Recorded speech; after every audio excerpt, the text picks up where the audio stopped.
We're going to be breaking down the Star Wars Episode 9 teaser, and we're going to be talking about Disney Star Wars Land, which is called Galaxy's Edge, on today's episode of Certain Point of View.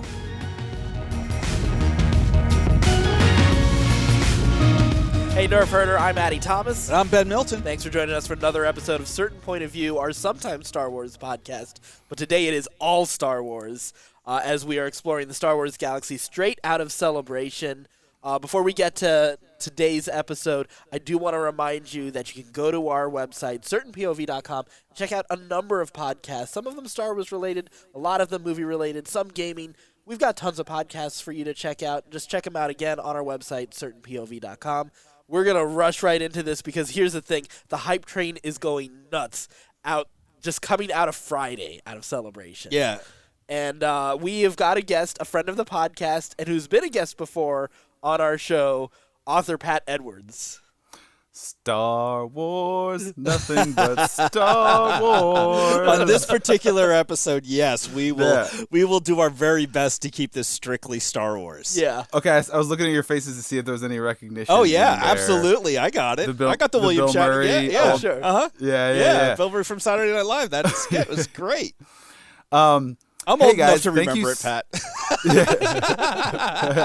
I wasn't gonna say. That's why I was thinking. I was like Ben will know. Ben's old enough.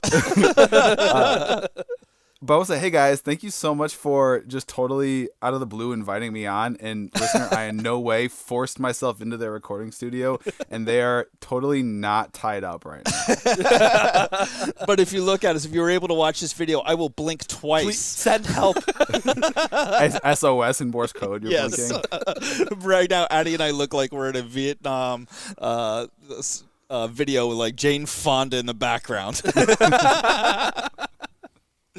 Oh, man. So, how great was this celebration? Words are almost not enough for it. There's so much. Let's be honest. Unfortunately, we've got words. We've got lots of words. We've got so many words. We're not going to cover it all in this particular episode. We got Pat on because there's two things that we really want to talk to him about, okay? The first one is obviously the trailer. Right. Like, everybody has thoughts about the trailer, and I'm sure, like, Pat doing Let's Rewatch and having all the movie stuff going on, like, we really want it. He's going to have a great take. I know it. I just know it's going to be a great take. Second, Disney. I don't know anybody more into Disney than Pat. So He's the perfect guy. He's going to be like our Disney liaison. He's going. That's just because you haven't met my wife yet. Okay, fair enough. Well, you're going to be our correspondent I am amateur on the hour ground compared to my wife. Yeah, so you're the man on the street, Pat. Yeah. I love it. So, which one are we going to do first? We're starting with that trailer. That trailer first. Yeah. Okay. Yeah, I feel like we got to. Yeah, episode 9. We can't bury the lead on this one as much as all the broadcast instinct in me says save it for later, so people will wait till for episode 9. It's podcast. It'll just skip. Yeah, that's true. Scrub. Yeah. Anyway, so episode 9 trailer. We didn't get anything official saying that we're going to get the trailer on at the celebration, but I think we all knew we were going to get the title and we were going to get the trailer finally. And I was surprised at how many people thought we might not get a trailer. Yeah. I thought it was a given. I could kind of see that maybe they would have thrown the trailer on Endgame, on Avengers Endgame, and just waited for 2 weeks just to let us get that little shove into Endgame and the Star Wars, let the Star Wars hype come right out of it.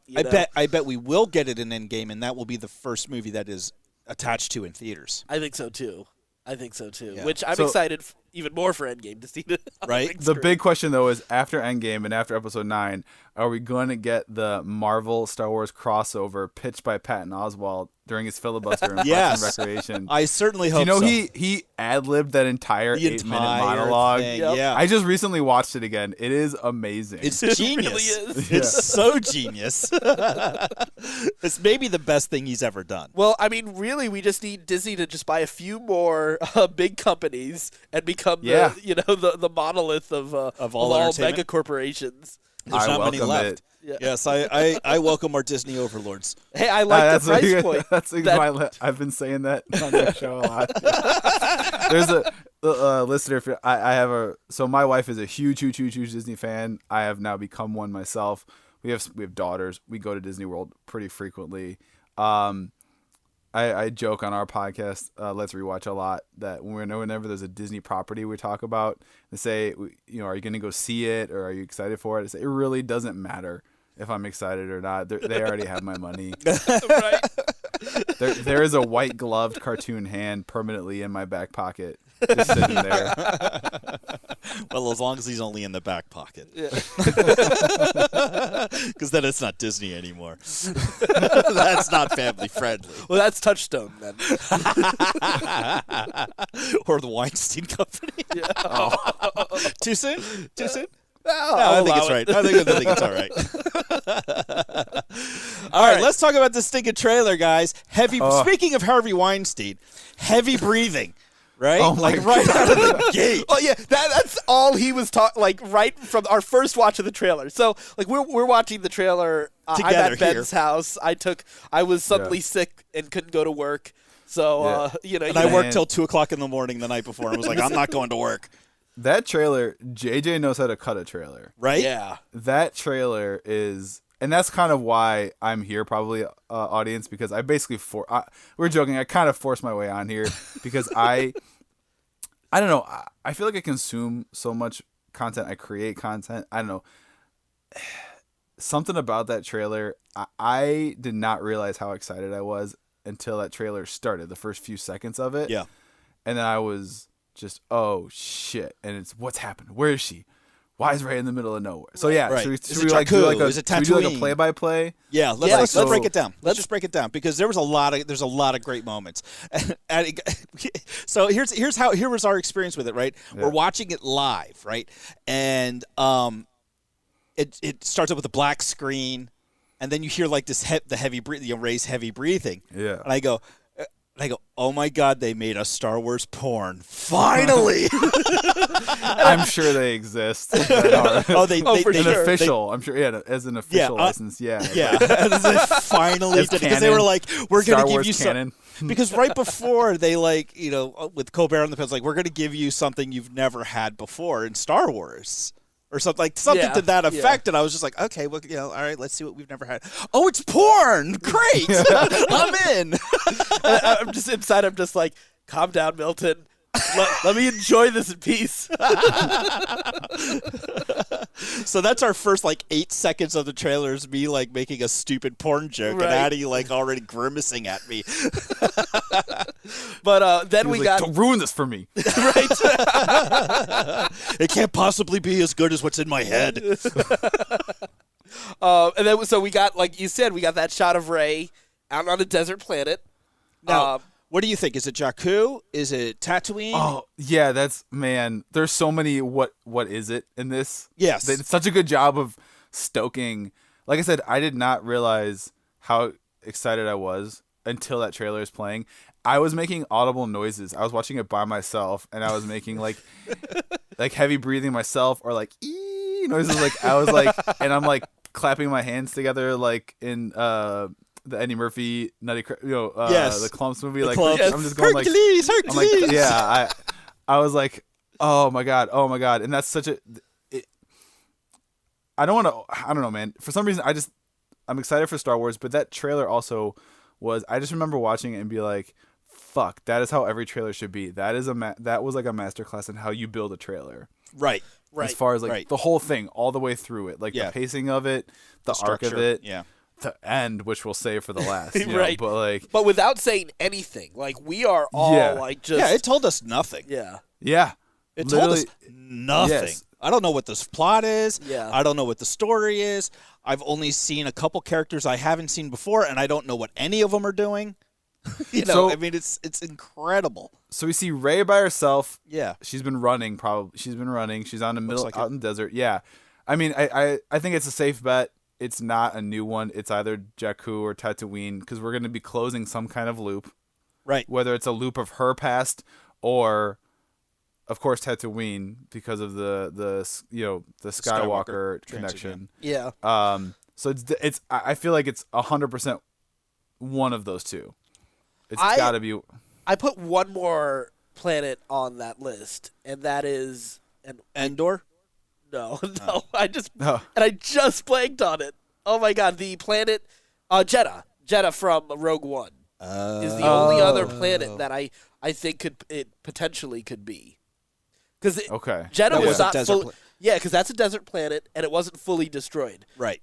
But it just blew up the city. I do lean more towards Jakku for a number of reasons, but I'm going to come back to that reason after we get to the could end. it be? You're saying maybe she's getting like kyber crystals, Right, or artifacts or something. But by the same token, that could also put Jakku in the mix there. That's why I think it's Jakku or Jeddah, but I'm going to lean more towards Jakku. Yeah, because it didn't look like anything like we've seen from Tatooine before. Right. the rockiness, like the It was a little too the rocky. sharpness of the Yeah. rocks and everything. Yeah, But we've yeah. never been And to then- Bankers Canyon. So she's on an undisclosed desert planet. She's kind of out in the middle. She's kind of out distance from anything. Right. And you hear like the hum in the distance of some kind of something, like we assume a vehicle. It's not, it's got that engine.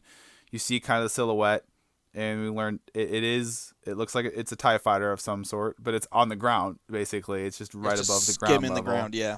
And then I think it's a big question because we only see the hands of whoever's piloting it. Yeah.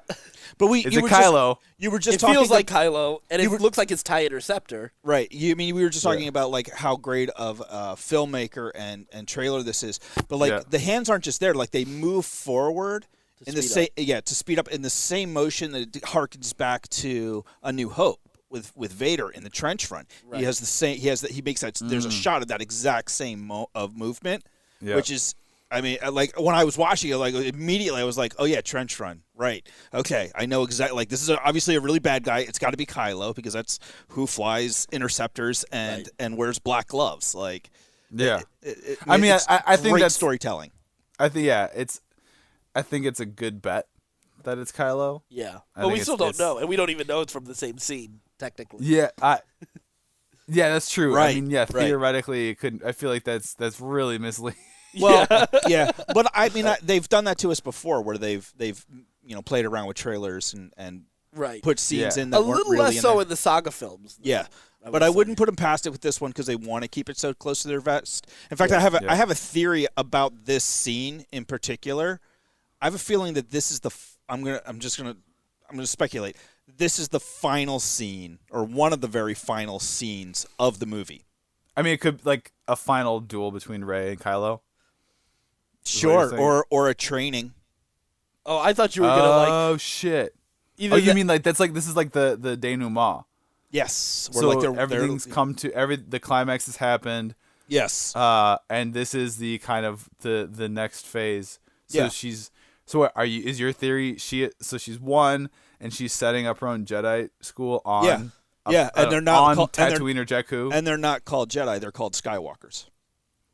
Fuck. Yeah, that I do agree with the theory of the Skywalkers thing. Like the So it's like she's like, Skywalker's gonna be the new Jedi are order. dead. I'm making a new thing Yeah, with in a the new same set way. of rules. Yeah, because I think it ties in really really beautifully with like Christianity, like So the religious imagery that like Yeah, a lot of it has been. yeah, that Luke becomes the embodiment of the Jedi, and he surpasses it, and they decide to move on, from what they learned from him and how he was able to bring balance to the Force, and out of that springs a whole new thing, and and instead of calling it Christianity or from the Christ, it's Skywalker, and it's a whole new thing of balance and finding balance. That is that's very my that's my interesting. theory. That's my theory, just based on absolutely nothing. And that's one that I'm going with as well. That's Although interesting. Because so you're jumping right to the answer because that was going to be one of the questions. Obviously, we're going to have to answer it. right, Of what the is ti- the rise what of is the ti- Skywalker? What is the rise of Skywalker? That's what mean? I think it is, but I Yeah. wouldn't be surprised if it's something completely different. Yeah. So back to the play-by-play. Yeah. She turns and starts running. And you're like, what are you doing? You're not going to outrun A TIE fighter, right? And then she proceeds to do the sickest kickflip thing ever, and you assume she's going to take off one of them wings with her lightsaber. Right. Or hop in. Or just hop right in. Yeah. Yeah. So Oh, I thought with your version of it, Ben, at the moment you mentioned, like, oh, it's them working together. Yeah. Like, if that's the end of the movie. Yeah. That Kylo hops out too, and they high five. Freeze frame. Story by George Lucas.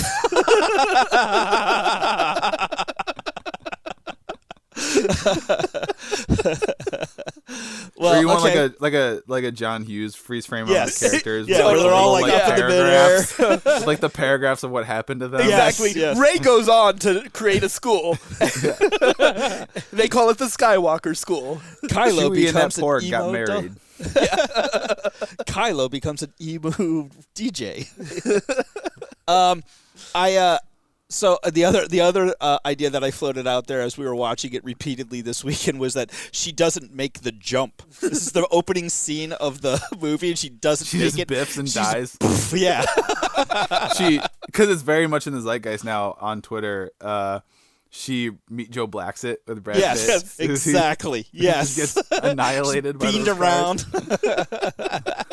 And if you're a fan of our D20 game, Scruffy Nerf Hunter, she Arvises it and just gets bounced around by this ship. That wasn't my choice. That was the DM's will. We have nobody to blame Case for that.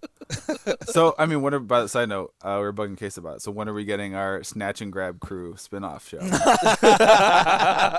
Soon, I hope. I loved your crew. It was so much Oh, it fun. was so good. I was had joking so much last night when we were recording. Us saying our first arc can be the search for like a new module for my voice box, so I can have a different accent. And just throughout the series, you're trying different voice boxes. Yeah. Get tired of doing that accent. I'm going to mix it up. I like it. I'm Yeah. down for it. I'm totally down for that. Then Okay, so that's we get the a bunch first, of really that's quick the first shots. shot. That's the first. That's like the longest. That's like pretty much the longest Yeah. continuous part of it, and then it's a bunch of real quick. There's a ship We get an flying A-wing. in. Yeah, we get an A-wing, which is the first time we've gotten to see one in Yeah. the sequel trilogy. We get some flying troopers. Where do we think it's like this? It's like blue or it's nighttime out, and it's like a city. It's like a multi-tiered city. Yes, in Yeah. the like in the mountains. rocks and Yeah. wings flying into My it. first instinct was, again, going back to Rogue One for some reason. It felt a lot like the planet Iadu, where Mads Mikkelsen character dies, where that Imperial outpost is. Yeah, where they go to hide. mhm. Yeah, it Kind of felt like their a lot first. like that. It's kind of like the Rogue Tribute to Rogue Ones. Yeah, or I call it Star Wars Suicide Squad. Right. Their first part of their mission. Yeah, I know what you're talking about. Yeah. Yeah, it felt a lot like that, but I'm sure it's probably just going to be a new planet. I think. I would Jake- hope so. yeah. I hope we don't just go back to places we've known. I want to Yeah. see some. But at the same Yeah, I time, I like do new want stuff. a little bit of that because for sure. if we're tying back certain things, I do want to have like, okay, is there some significance in some of these locations? Yeah. Particularly with whatever the desert planet is.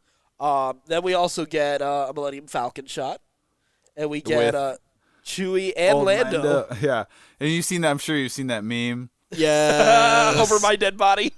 Yes. Someone sent that to me because I know I'm a fan. I was like, the day the trailer came out, I was like, oh, fuck you. That's cold. I put Are it you sure it wasn't Ben? because I immediately posted it on our Discord server.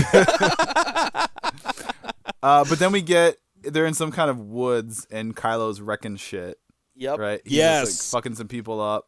And it's interesting when he uses his sword because he uses the short blade. Yeah. Just basically go like into the- yeah, intentionally just to- being more aggro as aggro as possible. Just Just to very hurt brawly. the person more. Yeah. And then was he? Did I see right? Was he basically? It looked like he was like fixing his helmet. Yeah, that he smashed. Yep. Which I think that's gonna be interesting because I think what's gonna happen is he's kind of owning what he wants to be, or he's making the thing who he wants to be because he built this image for himself, or he had this image crafted for himself in Force Awakens that was obviously intentionally.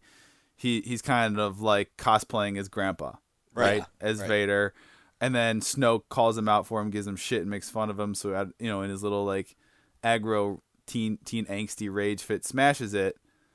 And then now that he's like, you know what, fuck you, I'm gonna do my thing, which I kind of like that. The whole No, it's a very like he's like, you know what, fuck you, I'm doing my own thing. I'm turn gonna it all down. So I feel like he's gonna make it. And then I looked it up because I was curious. I got like a freeze frame of it right here.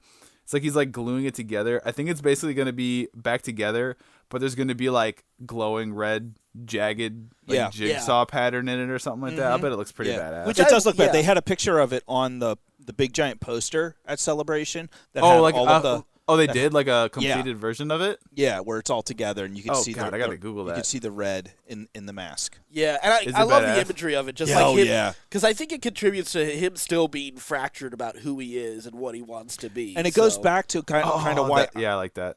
It goes back to why I kind of think that they're going to create something new out of this, like because I think that the lesson that Rey can take from Kylo is, in order to move on, sometimes you've got to let go of the past. Yeah. You've got to forget. That looks cool. You've got to forget all that. So her, we talk about making something new out of the ashes of what's been destroyed. Right. That's something that she can move. She can help build the Skywalker. Next stage. The Skywalkers. Of what this Force faith or what the Jedi should evolve into. Right. And the Sith. And then I feel like we get a lot of shots of our heroes like looking pensively at things off in the distance. Yeah. At heroic angles, like upward angles. Yeah. We got Finn and Poe on some rocky planet. Right. We see our little... Which it looks like the same planet. My thought is it's the same planet that Rey is on in the... Well, yeah, I think for the most part of this movie, they're all going to be together. Yeah, that's where they did talk a lot about that at Celebration, that the group is going to be together for a lot of this movie. Yeah, which is good. I like that. Yeah, because they spent so much time split up. Oh my God, yeah. Over both movies, really. Yeah. We also got we also got a shot of we got Leia and Rey. Hugging Rey. Yep. And we've also heard, obviously, that Leia is going to be in this, reusing footage from Force Awakens. Yep. So no CGI, no other actress, straight up Carrie Fisher. Yeah. Which is huge. That'll be interesting to see how they're able to repurpose that footage into the story. It'll be quick. It won't be much. Yeah, I think they'll be tasteful. I trust them. The more I've thought about it, honestly, I know that I've actually really enjoyed. The more I think about it, the more I like the last two saga films. And opinions are opinions, but everyone who doesn't like them, I think, just hates fun. Right. And then we get... I love these shots. It's like the whole gang. It's very questy. Like they're at their final quest, like assembling and looking into Mordor, basically. Yeah. Right. Do we know what that is? That is like some busted, broken half circle thing, semicircle. Oh yeah, it's the remnants of the Death Star. Okay, the second Death Star. Yeah. Yeah, from Return of the Jedi. Actually, before we get that though, we have another desert scene where we have like a bunch of smoke and some vehicles coming out of it, and some rocket troopers. Yeah, rocket troopers. That's right. Pop out of it too. So dope. And we see 3PO, Finn, and Poe on sort of like a skiff or something. Yeah, all like Return of the Jedi. Yeah. Yeah. Anytime you get 3PO on a skiff, I'm happy. Right? That's going to be fun. But they go in and they follow the Yellow Brick Road to the remnants of the Death Star. I love Poe's. He's cosplaying as Nathan Drake from right. Yeah, right. With the scarf and everything. Yeah. Or was it Brendan Fraser from The Mummy? The Mummy movie.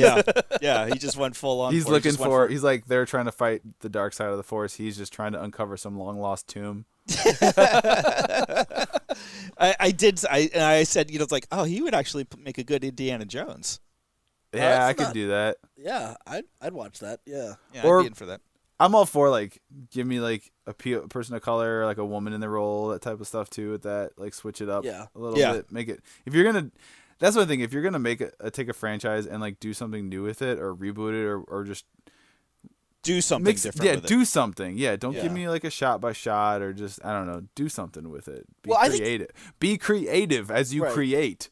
And I think Indy is more. I think Indy should be treated more like Bond than Star Wars. For sure. You know, like get someone different who has maybe a slightly different personality, and a little bit more of an emphasis in like in a different way. There's a lot you can do with that character. Because each Bond is pretty distinct. For sure. Know? Yeah. So coming back around to the remnants of the Death Star, some of the theories are that that's Endor or another planet in the Endor system at the very least. I mean, it has to be. Yeah. Like it has to be in the system. Has to at least be in the system. It can't be. The Force Moon. So it would be. Can't be Endor. It'd be Endor the planet, or no? No, it cannot be Endor the planet because Endor the planet is a gas giant. Yeah. Okay, so it could be one of the. It would have to be on the moons. Yeah, it would have to be one of the moons. Right. Now, whether or not it's the forest moon that we're familiar with, and it's because there's this big huge ocean, but it looks pretty new because there's lots of craggy rocks and stuff like that. So Right. is that I'm looking at a freeze frame of that shot where they're looking at the remnants of it, and it's hard to tell. If you look, at first I thought it was just like black rock, but it almost looks like it could be waves. if There's you look definite closer. waves, yeah. I There's think it's a definite little. waves, I think yeah. it's both though. It felt like sort of rocky and sort of Yes. watery. Yeah, as well, good. so. When you look at the coastline, it's really rocky. Rocks and in the fresh. distance, but waves. Yeah. Yeah, okay. Yeah, and then there's like these big, huge crashing surf waves. Exactly. So it's who knows where? It's in that system, but I don't know where it landed. yeah. But we have this like great voiceover from Mark Hamill the entire time, Yeah. and so right as they get to this point in the, well, what does he say? He's like, Well, it's very focused on legacy, which Right. is another thing that all three movies have been talking about. Yeah. The first movie was a little bit more focused on Han, and we got Han Solo and the Princess. That theme played through the first teaser we got for Force Awakens. The Force theme, which has always been very closely tied to Luke, is what played for the first teaser for The Last Jedi. And we got Leia's music for this one. yeah. Because this movie was always supposed to be about Leia, and obviously with Carrie Fisher passing, they have got to rework it as best as they can. But I think they're still going to sort of deal with Leia's legacy and the rise of Skywalker legacy in all of that. And quick thing before we get into that VO, we also do see a shot of someone handling one of the medals back from the ceremony in Yavin at the end of the movie. That's yeah, right. yeah. The Medal of Bravery. Right. Yeah. So Addy had a wonderful fan theory. No, it's terrible. I just tried to come up with the worst idea I possibly could. And so basically, Leia sends them off on a mission because apparently Space FedEx lost Chewie's medal. Because he didn't get one. Right. So this is the quest to get Chewie's medal. And Palpatine has held on to it all this time to try to lure them in. And I got a whole other thing to it, but we'll get... It went on, dude. I'm telling you right now, it went on forever. He just kept going with this story. Hey, every time I thought it would end, he was like, and then... And this is why I'm not a writer. It's important to have headcanon. It's important. Like in my headcanon for Star Wars, midichlorians aren't real. And Right. Qui-Gon was just fucking with the dumb new kid. Just be like, This is Jedi Like hazing. you cut to like the break room in the Jedi Temple, and he's like laughing around. He's like, "Then I told the kid, the Force comes from magic bacteria inside him. What a dumb shit." It's a blood disease. And that in my mind, that makes everything so much better. Right. It does make sense. It does make sense. Oh, man. So- Go The ahead. VO, Luke's final line is, "No one's ever really gone." Right. Which was a and line from The Last Jedi. Mm-hmm. And then we get that cackle. Oh, I love the juxtaposition because that "no one's ever really gone." I feel like all of us, our minds immediately go to him, right? Right. We're like, we're like, hopeful. oh, Luke's coming We're back. hopeful, and then the laugh. The Palpatine That Darth laugh. Sidious, that Emperor Palpatine cackle is so amazing. So Yeah. excellent. Now here's the interesting thing about that. We everybody immediately was like, "Oh my God, Palpatine! How are they bringing him back?" We know he's in the movie. We know he's dead. They confirmed that he is in fact dead. So we're not going to get like, "Oh, somehow Palpatine managed to pull a Darth Maul and survive." If good Jedi can have Force ghosts, evil Force ghost. Possibly, There are but a lot of possibilities. possibly, but we all. The last thing I will say about this cackle is we know that it wasn't recorded for this. That it was from a previous recording of Ian McDermott that he had done for one of the movies or the Clone Wars or something like that. So it was like they didn't pull that specific cackle's not in the movie. Yeah, I know.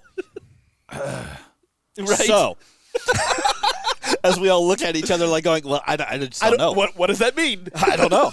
I take I don't everything know. back. Fuck you, JJ. Right. It's a great trailer. Like it's a great trailer. But I mean, he is confirmed to be in the movie, so In the movie. Yeah. My theory is Princess Leia is going to send him on a mission to go get that medal for Chewie. They're gonna end up at a Jedi temple, and they're gonna knock and be let in, and it's gonna be a poker game with all of the dead Jedi and Sith. Okay. And we're gonna get Rounders 2. Rounders. And Palpatine just keeps eating those Oreos. But the cream is blue in the middle of them. Yes, it's blue cream. Yeah, exactly. So we do have a precedent for dark side Force Ghosts because they've done it once. Yeah, there is one in the Clone Wars. Darth Okay. Bane shows up. And it's a very fiery, angry, more chaotic version. Yeah, I figured it would be, like, while the other ones are very serene and just kind of chill, I feel like it would be very erratic maybe, or just wouldn't. Right. Yes. Ghost would be hard, like maybe it's difficult for them to, like, take Control. form. Yeah. Yeah, it has. The Darth Bane one had a very chaotic, like you said, chaotic and fiery, Right. sort of. Could he unstable. could he possess a physical being? I don't remember. Yes, actually, he did in that one. Because do you remember the whole? Do you remember who Sifo Dyas is? It's a little bit of a deep cut. That name's so. Is that the one who could master? No. No, Sifo Dyas is the master who worked with Dooku, who Commissioned the clone army. Yes.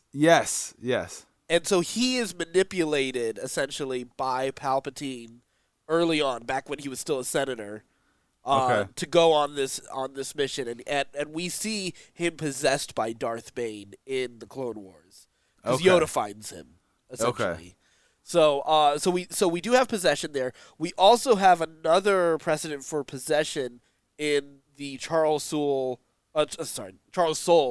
Darth Vader series, because at the last arc of that is the construction of Vader's castle on Mustafar, and a lot of that is with Darth Momin, who I nicknamed Darth Architect, who is this the Sith Lord who is working with Vader to like come up with an idea for his castle. Yeah. But he's possessing through this mask, through his original mask, he's possessing various like stormtroopers and officers for him to communicate with them.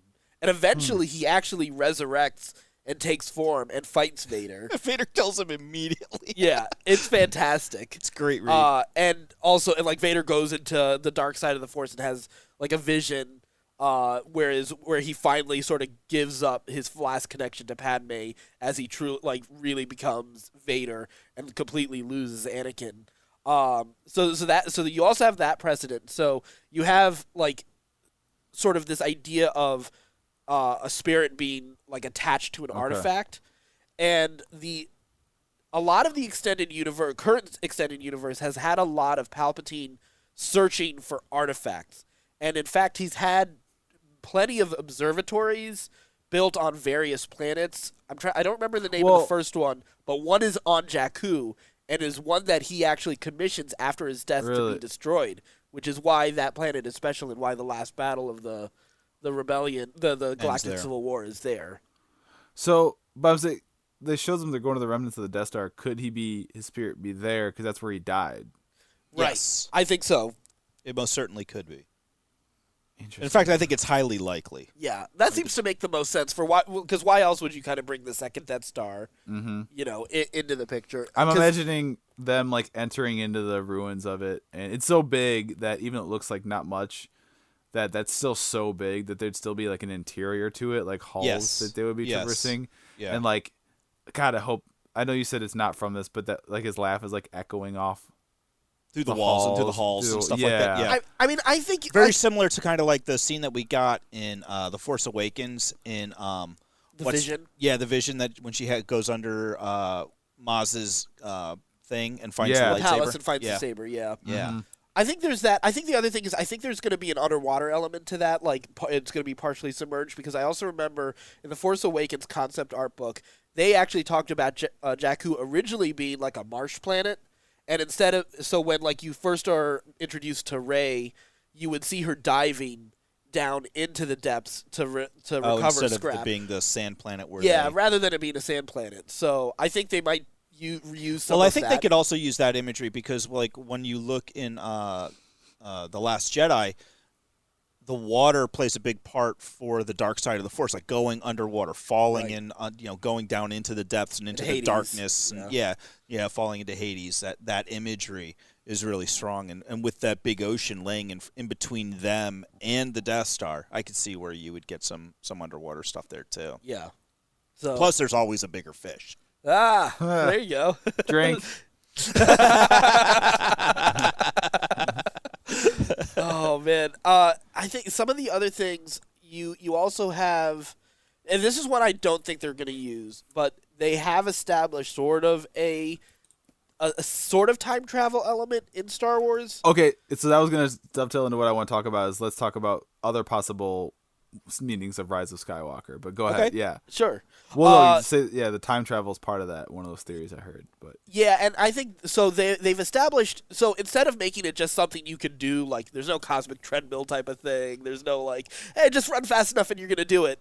Shot your way around the sun. Yeah, so they've established that there are certain places that are strong in the Force. We know that Dagobah is one of those places. Like the cave is particularly strong in the dark side of the Force. Jakku has something there. Right. And we know that Palpatine had been sending expeditions into the unknown regions because there is supposedly something particularly strong with the dark side of the Force there.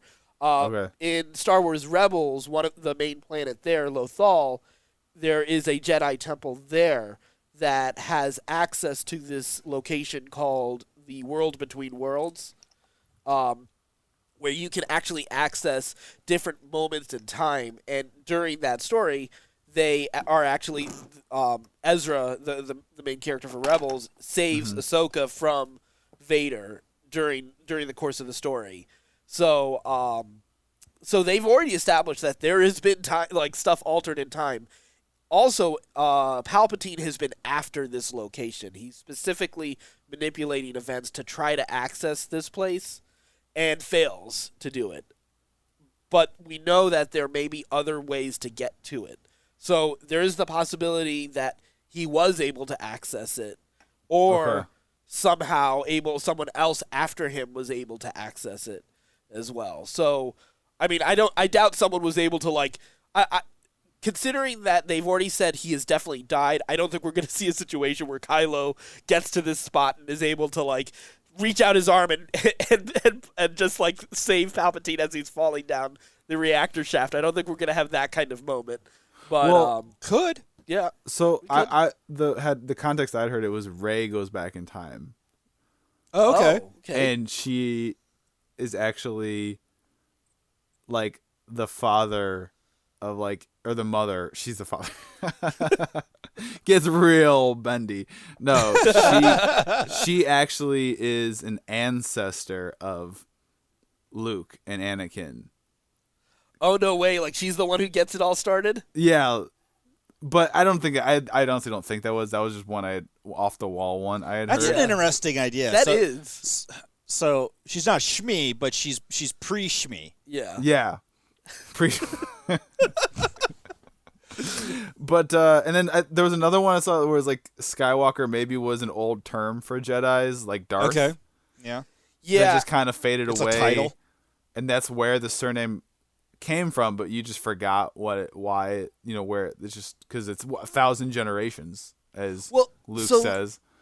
That's a weird thing. So one, Lucas was consulted on this, and he's had some input on this movie because they just kind of asked him all right, what were you trying to get to?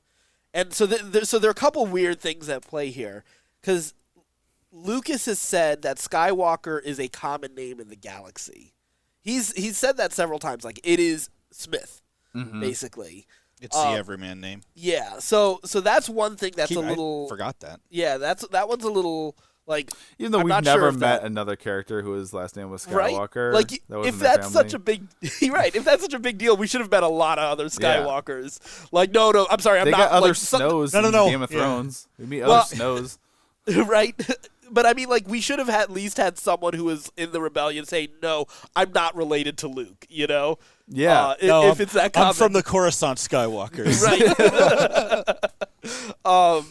So there's that element. The other thing I saw was that, like you said, Skywalker is a title, and I think from what I understand, I remember reading something today that said the Chiss, which is Thrawn species, that Skywalker is a term for people who were able to figure out how to travel in hyperspace. Like just with their bodies? Yeah. Cool. Right? Oh, it could be the introduction of the Chiss Empire. Yeah. So, I mean, the unknown regions has been something they've been hinting at a lot. Hinting at. And that there's some bigger existential threat which is why they allied with which is why Thrawn allied with the Empire. So how about this for an idea then? So what they end up doing, they end up trying to figure out what because Palpatine knows about this. Yeah, and find so it, did yeah. Snoke, obviously being from the Outer Rim. So they start trying to put the pieces together of what these guys were working on, and find out about the Chiss who are coming in the invasion, which then also ties into Resistance. Rebels.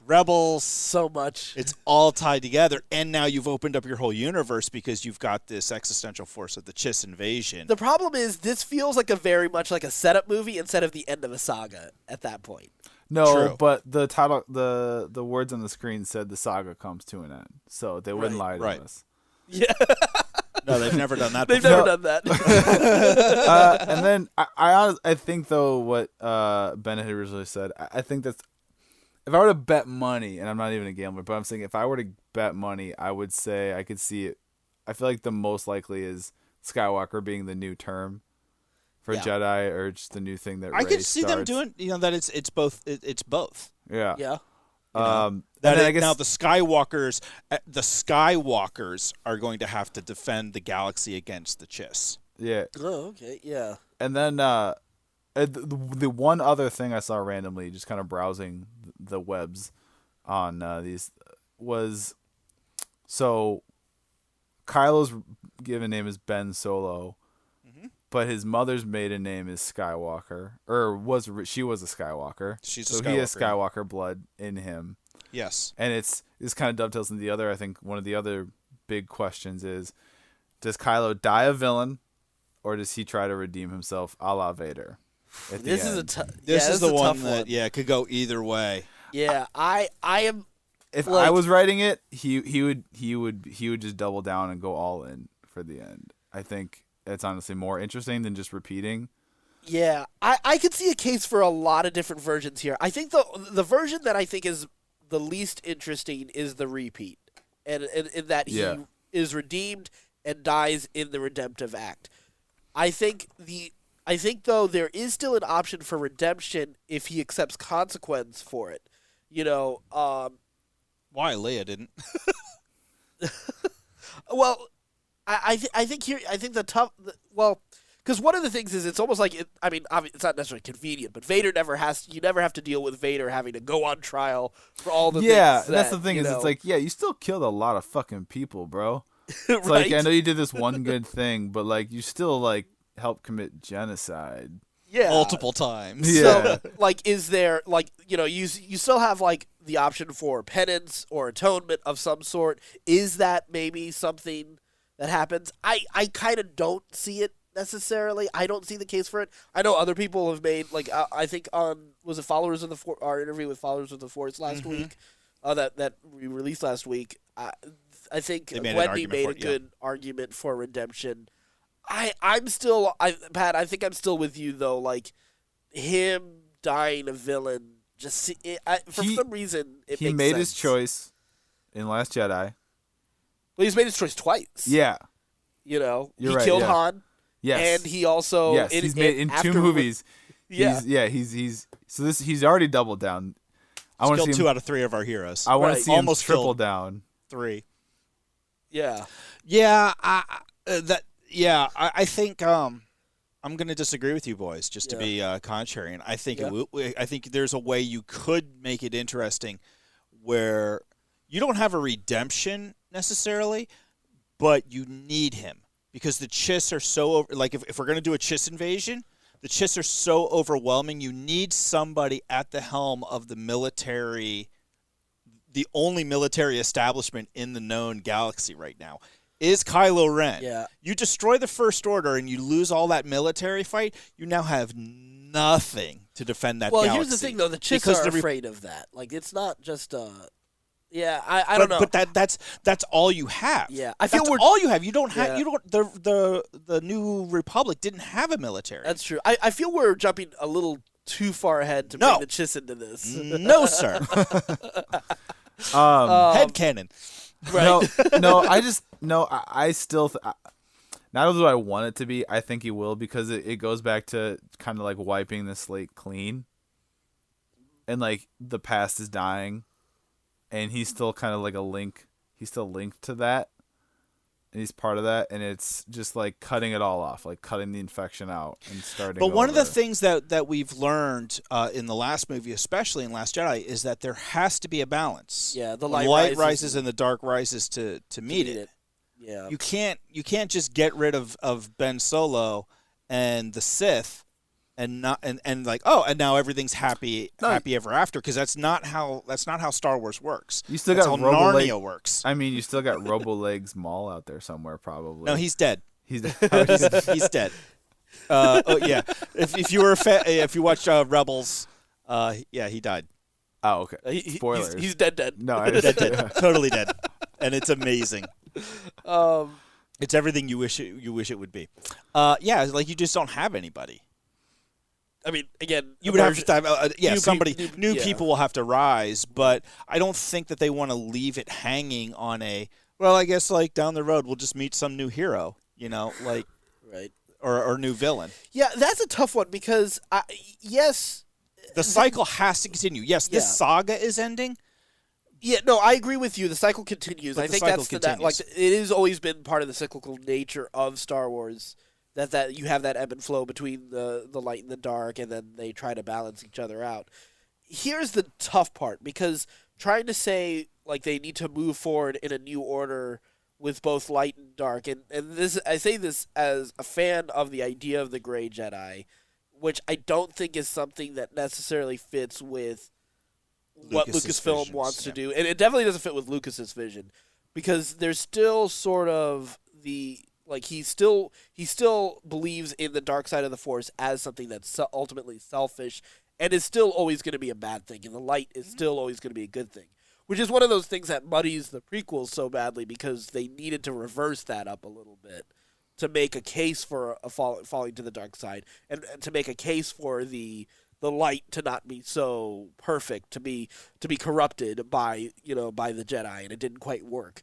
But so that's where I'm not sure how they move forward, if there is sort of this idea of balance that's achieved. So I don't know. I'm not sure. I keep on going back to what sort of like a combination of what Lucas has said over the years, what his original 9 movies are, and what Gary Kurtz said was originally going to be those 9 movies, and a lot of like them having to jump through hoops to try to like make these 3 other movies kind of happen, despite the fact that Return of the Jedi rushed to the ending, because George Lucas was like, you know what, I need to spend time with my family and just wrap this up, And I want to become a billionaire selling toys. Right, exactly. Yeah, I don't need the money anymore. Why am I doing this? But I mean, originally the confrontation with the Emperor was going to be Episode 9. It was never going to be Episode 6. Really? Like Episode 6 was actually going to end. Like you weren't going to have Luke or all of them fight Vader or the Emperor. In fact, it was going to be Boba, wasn't it? Boba was going to be a big part of it, but there was going to be a raid on an Imperial facility, just like a normal Imperial facility, right after they rescued Han. And what was going to happen was Han was going to die in this raid. So just after they rescue him, they lose him immediately. And so you have this sort of bittersweet, like Luke is a little bit more forlorn, because like, what's the point? He's like, I don't like. There was going to be consequence to. So remember, like Yoda warns him that if you go to Bespin, if you go to Cloud City, there's going to be consequences, and you're going to cause more pain. So this was going to be sort of a consequence for him rushing into that fight unprepared. So they were going to lose Han. Leia was not going to be the other Skywalker sibling. That love triangle would continue, but Leia would step up into a bigger leadership role with the rebellion, and Luke was going to just sort of walk into the sunset a little bit more disaffected by his choices. And then Episode 7 was going to introduce the other Skywalker sibling who'd been raised on the other side of the galaxy, would be a sister, very much like Rey, much more powerful, much better than Luke ever was. And and while Luke wouldn't necessarily fall, she would still sort of help him find the right path as they eventually confronted Vader and the Emperor Palpatine. in 8 Together. 9, yeah. Hmm. So that's sort of like the original version of the 9, at least according to Gary Kurtz. Now, obviously, that story could have changed wildly while they were doing it, as like, they often that's do. the creative Yeah. process, Right. But that's Things what change. that's how he remembers it being laid out. Yeah. So what's your theory then of how this plays out So I think based on that? I think we go back. So the other thing was there was going to be a lot more focus on mystical elements in 7, 8, and 9 was another thing. So kyber crystals were going to be big, artifacts were going to be big, which is one of the things I like. As much as I love Force Awakens, I love Last Jedi. I still wish Starkiller Base was replaced by a mystical artifact, Right. rather than Death Star 3. Another, yeah. Yeah. An But, even bigger Death Star. Right. If at This one first you has don't landscaping on it. This time with forests. Yeah. But yeah, so I think we're going to get a little bit more into that mystical element, and because that's been something that's like kyber crystals have been more important in Star Wars lore. Like all these different artifacts we talked about, like we mentioned with Darth Moment and Darth Architect and all that kind of stuff. So I do think this is going to be a little bit more of an adventure quest to find different elements. Maybe a little bit if you want to go to the Harry Potter comparison. I love that maybe stuff. I love quests or adventure, Yeah. like Indiana Jones' this thing. And I think we get something like that in this movie. Like, do we get Horcruxes essentially with with Palpatine's spirit imbued in them in Ooh. some way? Yeah. I think the other I'll thing, allow though, it. right? I mean, we've seen that with Datacrons. Right. And that they can manipulate, that there is personality in there. So, Yeah. he could be a holocron. But I do think that we, at the very least, even if we don't see him take physical form, I do think we at least get to see him take Force Ghost of some form. Just because we have seen, in The Last Jedi, we saw Yoda as a Force Ghost able to influence the environment around him. Yeah. And I feel like that setup for Luke as a Force Ghost potentially in this movie. Force Ghost Luke versus Force Ghost Palpatine. Yeah. Ghost fight. Yep. Ghost I on can Ghost. see that. Yeah, I see that, or some sort of vision. Right. Yeah. So yeah, I can see I see that kind of conflict. I mean, you could bring back a bunch of people as Force Ghosts. I mean, you can bring a whole host of Jedi, whole host of Sith. All right. Top 3 Jedi you want to see as Force Ghosts? Qui-Gon for Qui-Gon. sure. Luke. And so this one's tough because my first instinct is to say Ewan McGregor, Obi-Wan, but I actually want a little bit of redemption for Hayden Christensen as a Force Ghost. Mace Windu. All right. Mace Windu's a good one. Mace Windu's a good Motherfucker. one. I want to see Mace Windu Force Ghost beat the shit out of Palpatine's. Yeah. Right? He said, motherfucking lightning shit on me. Throw me out a goddamn window. All right. So Mace Windu. Who else? Man. So you've got such a deeper bench, you two. Okay. So I'm. Go give you, with who you want. Yeah. Don't. You don't go with who you know. I mean, like Luke, of course. Of course. Anakin. What Anakin course. are you getting though? Not Kid Anakin. Not kidding. Yeah, anything Not Jake like Lloyd. that. Anything Not like Jake that. What if? Oh God. Bring Now Jake Lloyd. this is Force Ghost fighting. Yeah. Oh man, Wizard. I get so sad when I think about those. I Jake rewatched the Lloyd. prequels. I think we talked about that when I was No. on the first time with you guys. Maybe. It was like, But the last time we talked to year- you were about to see Solo. yeah, I know. I was almost finished. I was like 2/3 done with Solo or something Okay. like that. Yeah. but I rewatched. It's been less than a year ago. I rewatched the prequels.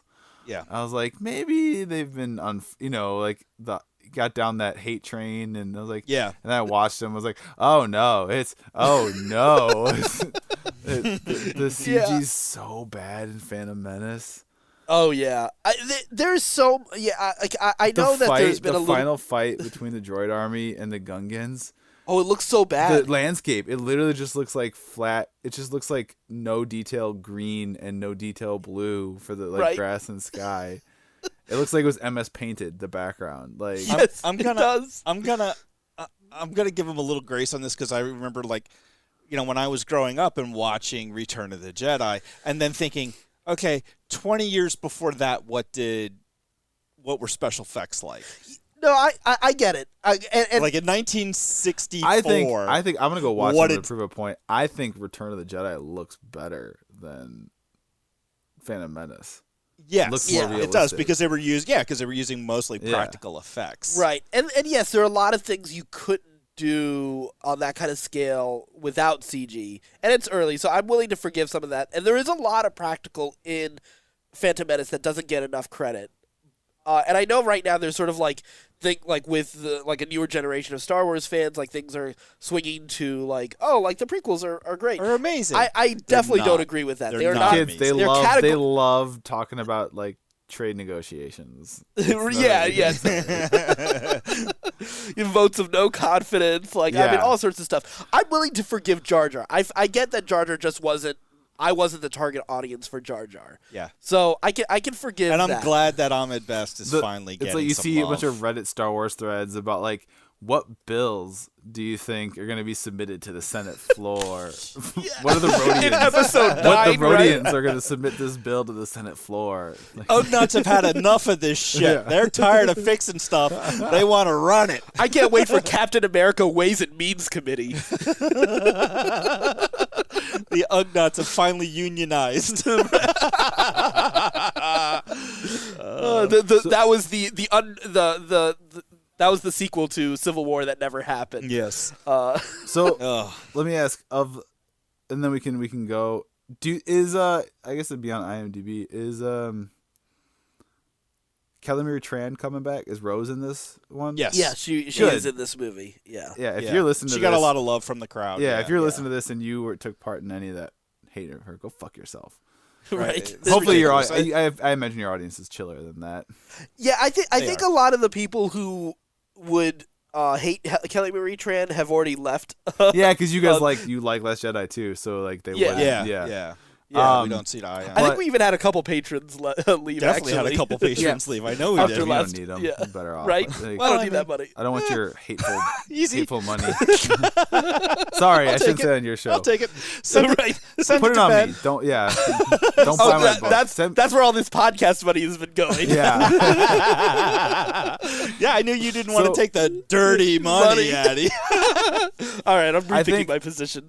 So I think the odds, if we were putting betting odds on who survives, Rey survives, I think is almost a certainty. Yes. Finn and Poe, pretty high odds. I think Finn. I'm not sure about Poe. He'll sacrifice himself heroically. I think so.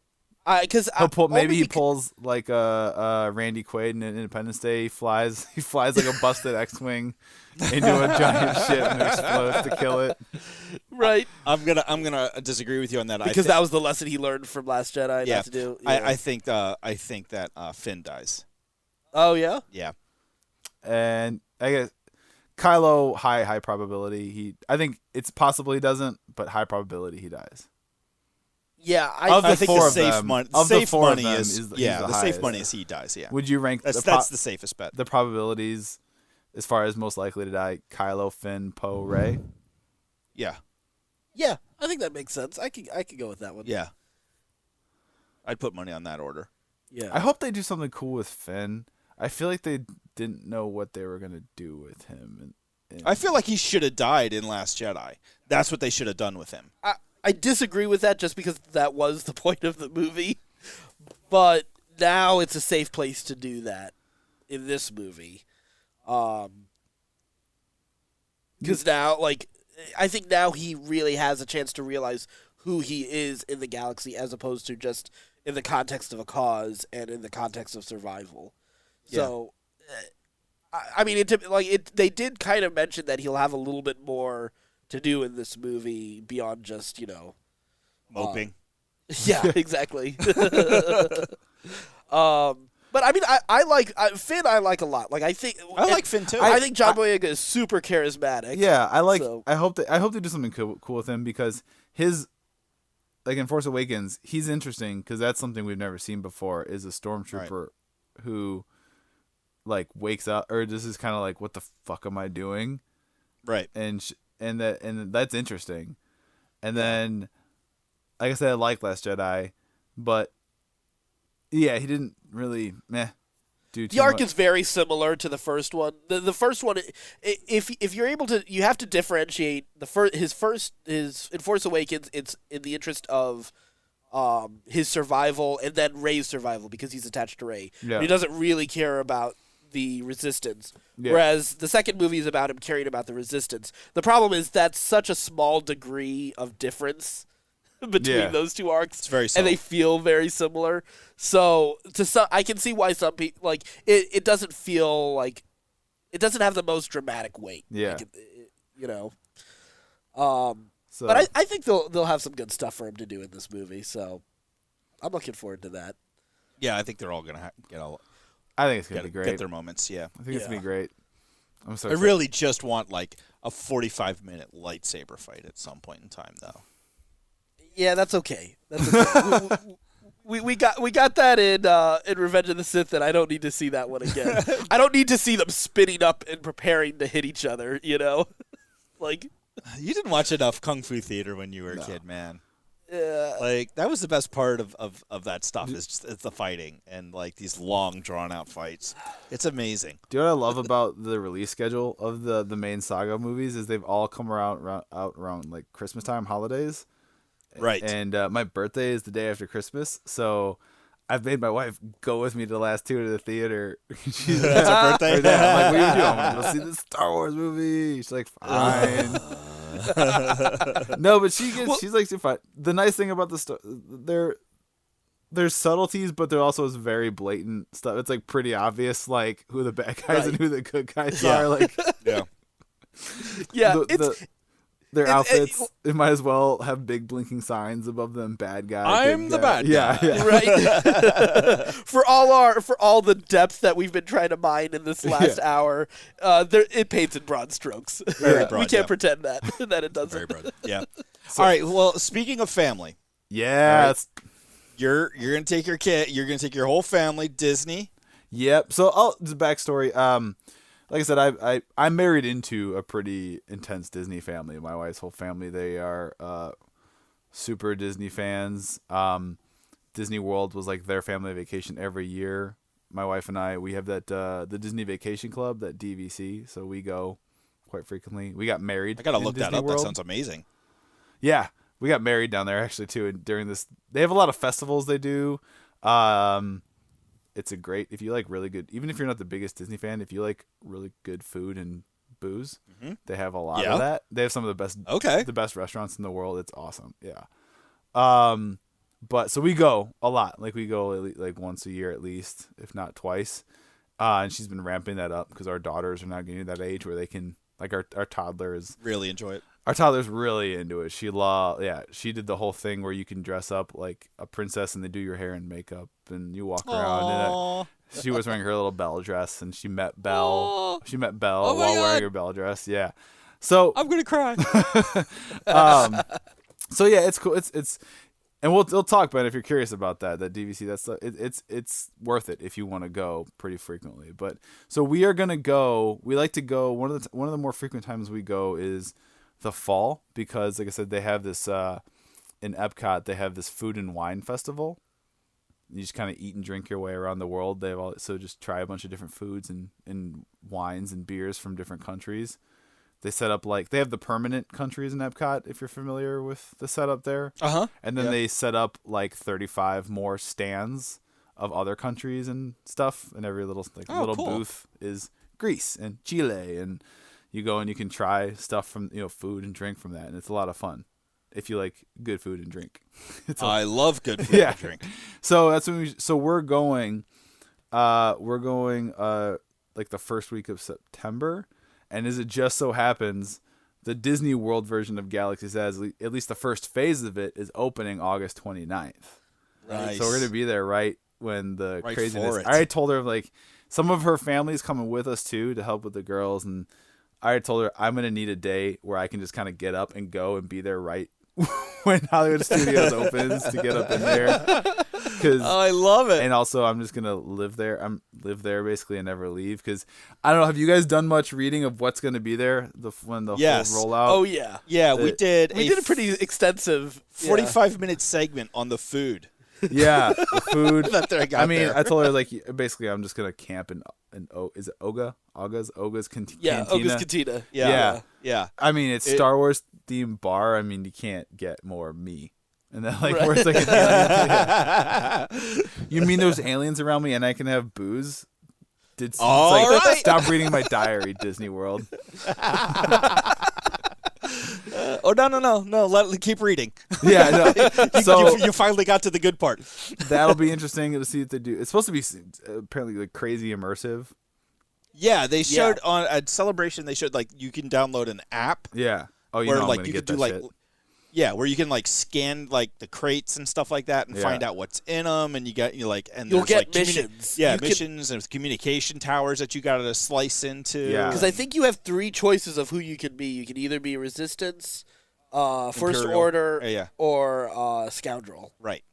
So Resistance. Yeah, so there's like Viva la so you get, Resistance. Dude, that's a great way to like wean friends. Like you bring your friends and family, you bring like a group with you to there, and then people that choose First Order, you just like cut from your life. Like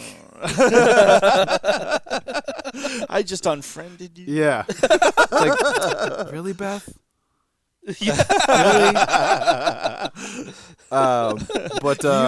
Man, that Millennium Falcon ride. So, looks incredible. But the fact that they built a life size that you can walk inside, like, man. Well, so have you heard about the line experience? Yeah, like there's like the lounge with like the holographic chess table thing. Yeah, and you just like hang but out right there. before you go into the ride itself, you get like while the other guys are in there, you'll get to just hang out. Yeah, you just hang out, mill about, and roam. Yeah, I love that. So many pictures shall be taken in there. So fantastic. I can't believe I'm almost more excited on the moment before the actual ride itself. Mm-hmm. Like that, like to me, just hanging out in that, like in the lounge on the Falcon is more exciting than actually going and doing the whole. I don't know, man. Yeah. That ride it's gonna looks be so crazy. Oh well, I mean, as we know, obviously, Arvis has to be one of the gunners right off the bat. I'll maybe be an engineer for sure. Right? I'll be just like passed out in a corner. Yeah. So tonight I asked my wife, and I was like, when can we how early out can, because at Disney World, if you're a DVC and you're staying on property, you can get fast passes like 6 months ahead of your trip for rides. Yes, Pinky. Did hear that. I don't think they are going to be accepting fast passes. No! For the first couple months of that ride. I won't. So I'll definitely be doing that thing where I'm like, I'm gonna get up and get there as they open, and then like sprint. Yeah. Run like mad. Yeah. Pushing old ladies and kids out of the way. The fuck out of my way, Mickey! I've been waiting for this. Nobody gives a shit about you, Goofy. So that's gonna be great. The build your own lightsaber, build your own droid. I'm definitely gonna build my own droid. I think they're expensive. I mean, they must be like really good because they're fucking expensive. They're mad expensive. Yeah. They showed the Ahsoka lightsabers at Celebration. They look good. They rolled them out for what's her name? How are they Ashley doing? I gotta look at actor. the video. How are they doing the so blade cool. part? Is it just like it's always out? Like it's always like it detaches. Okay. And attaches. If I'm gonna spend, what is it, like $150 to $200 each? I'll do the droid. A remote control. I'll build a remote control R2 unit. Yeah. Droid, that. I get that. And I'll super blades glue are a tray on gorgeous. its head, and it'll bring me drinks at home. Like, Addy got me a replica lightsaber, and I fucking love it. I love it. Did you guys It's see? so awesome. Well, last time I don't know if we were connected yet on like social media or anything like that. So my daughter has one of like the $20 ones you can custom build. Uh-huh. It's like all plastic. You put it's like 5 pieces you pick and put together. And my toddler, I was dying because I was like, I let her pick everything. She wanted to do that. I was like, all right. She all right, cool. before I wanted to build you can build these tiny little droids, little action figure droids. Okay. But she's like, I want that. I want a lightsaber. Like, I'm like, yeah, okay, sure. The force honey. is strong. I'm with like, this you want to one. pick? I'm like, you want to pick? So I kind of went backwards with her because the first thing she's gonna think is the color, the blade. Yes. So I'm like, you pick. What do you want? Here are the colors. She goes, red. I'm like, okay. So she picked every other piece, and there's like 5 or 6 pieces. She straight up built Kylo Ren. She had the thing because the extra red prongs. Yep. She built Kylo Ren's lightsaber. I love this little girl. And then she was holding it. And I took a picture of it. I put it on like Instagram. I was like, so she picked every single piece. And it was like, imagine my horror as I watched my daughter slowly and methodically reveal herself to be a Sith. That is awesome. That's so cool. I love that.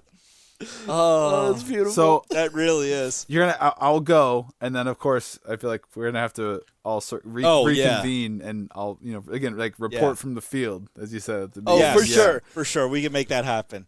We could totally make that happen. We got this new mixer can take phone calls, so you can just call in while you're there. Oh, that would be great. Actually, yeah. Like, Well, You just turn on your phone while you're in there. Like, I'm on the Millennium Falcon. yep. It's pretty great. It's pretty great, guys. Having a lot of fun. Oh, I gotta hit a button. Hold on. We just hear like just happy sobs. Yeah. I'm having so much fun. Yeah. And Addy and I will be sobbing on our own for not being there. Right.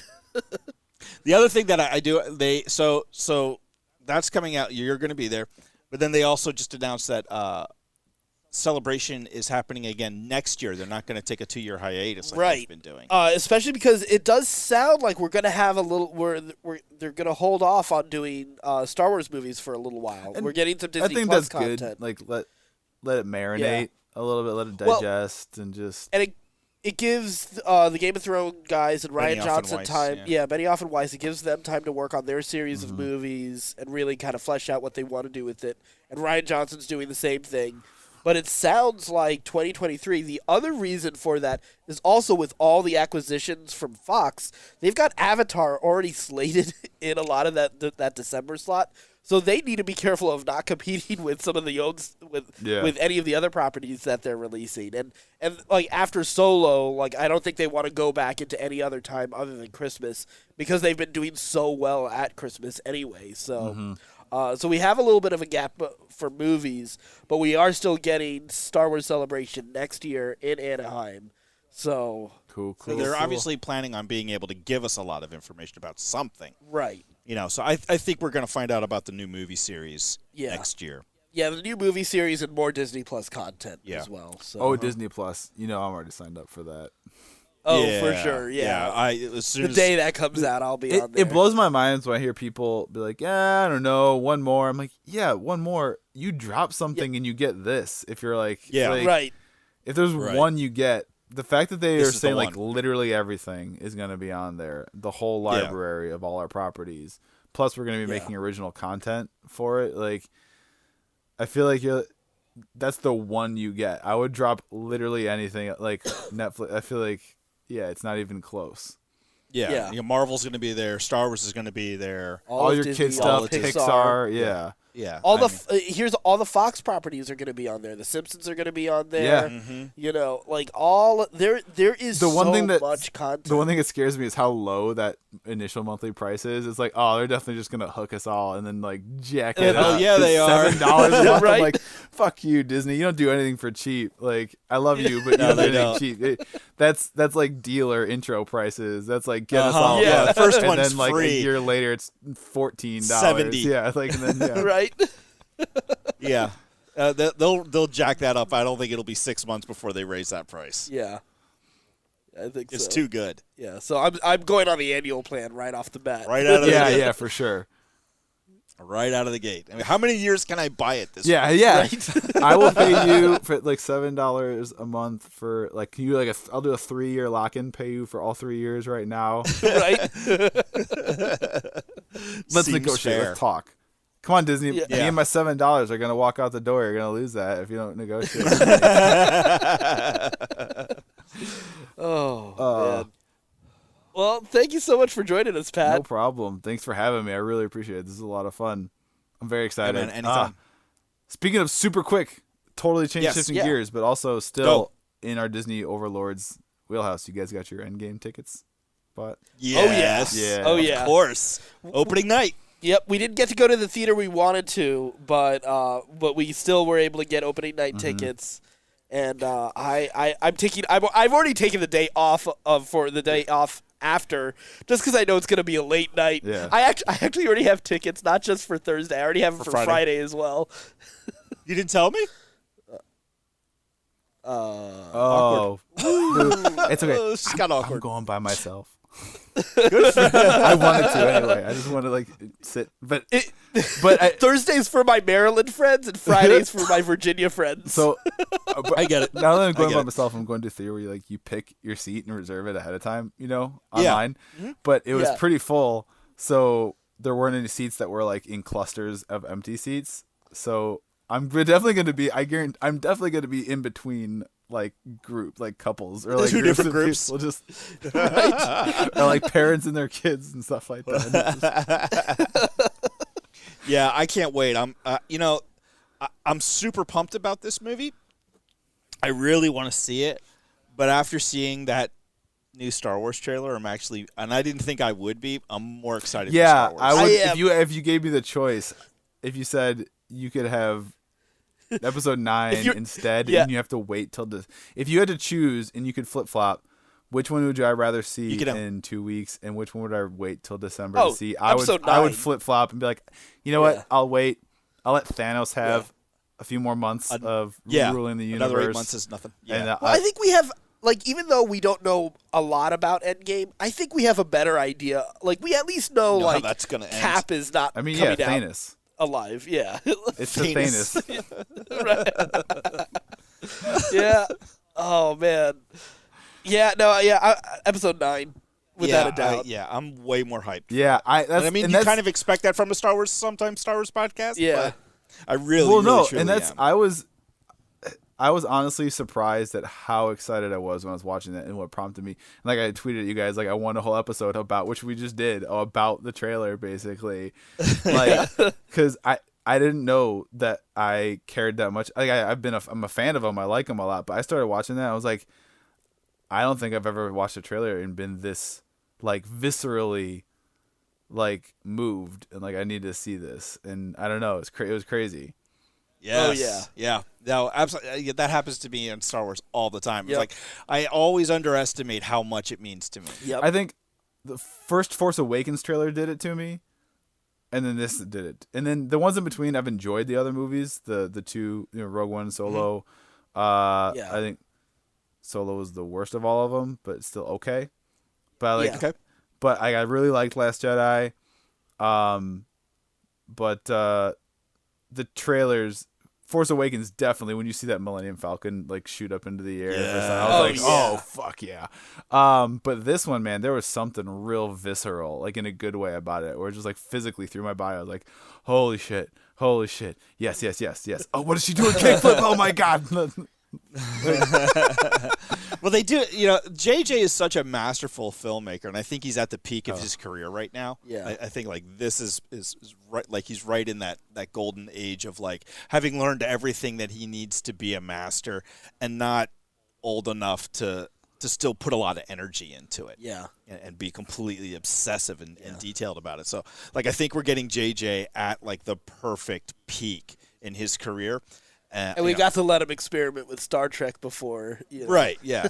I mean, he's obviously, in my opinion, he is the Steven Spielberg of this generation. That's fair. Yeah, I can see that. Yeah. And in some ways, I think he's almost a little bit of a better filmmaker than Steven. I think he learned a lot from Steven. Sure. And it's just taking that next step.